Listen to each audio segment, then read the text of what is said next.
Hi friends, welcome back to another video. Sunday special mutton curry with chapati. Process చూసేయండి ఎలా చేయాలో. ముందుగా ఒక కుక్కర్ తీసుకొని 1 kg ఫ్రెష్గా కడిగిన మటన్ వేసుకొని మటన్ మునిగే వరకు వాటర్ పోసి 1 స్పూన్ పసుపు వేసి స్టవ్ పైన పెట్టి 2 విజిల్స్ పెట్టుకొని పక్కన పెట్టుకోవాలి. ముదురు మటన్ అయితే ఇలా కుక్కర్లో పెట్టాలి, లేత మటన్ అయితే డైరెక్ట్గా వండుకోవచ్చు.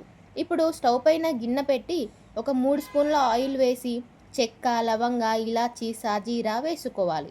తర్వాత కొంచెం పుదీనా, పచ్చిమిర్చి, ఉల్లిపాయలు వేసి వేగాక 1 స్పూన్ పసుపు, 1 స్పూన్ అల్లం వెల్లుల్లి పేస్ట్ వేసుకొని ముందుగా మనం కుక్కర్లో పెట్టిన మటన్ వాటర్ లేకుండా తీసి గిన్నెలో వేసుకొని కొంచెం ఫ్రై చేయాలి. అప్పుడు ముక్క మంచిగా టేస్ట్ వస్తుంది. ఇప్పుడు 2 స్పూన్ల కారం, 1 స్పూన్ ఉప్పు వేసి కలిపి కాసేపు మూత పెట్టి వేగనివ్వాలి. ఇప్పుడు మూత తీసి కలిపి మటన్ ఉడికిన వాటర్ పోసి అవసరమైతే ఇంకా వాటర్ పోయొచ్చు. నేనైతే కొన్ని పోసాను.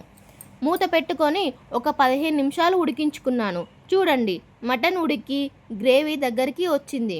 అంతే, లాస్ట్లో గరం మసాలా, కొత్తిమీర వేసి స్టవ్ ఆపేయాలి. ఇప్పుడు చపాతీ చేద్దాం. ఇప్పుడు చపాతీ అయ్యే వరకు ఒక సాంగ్ పాడుకుందాం. సగమై చిరి సగమై ఇక నువ్వు నేను ఒక జగమై నీ జతగా అడుగేస్తున్నాను. ఇరు పెదవుల శబ్దం, విరిముద్దుల యుద్ధం, మెలి తిప్పిన మీసం, నా నడుమంచున మడతంచిత ప్రాణం. అంతే, tasty mutton curry with chapati ready అయిపోయింది. నచ్చితే ట్రై చేయండి.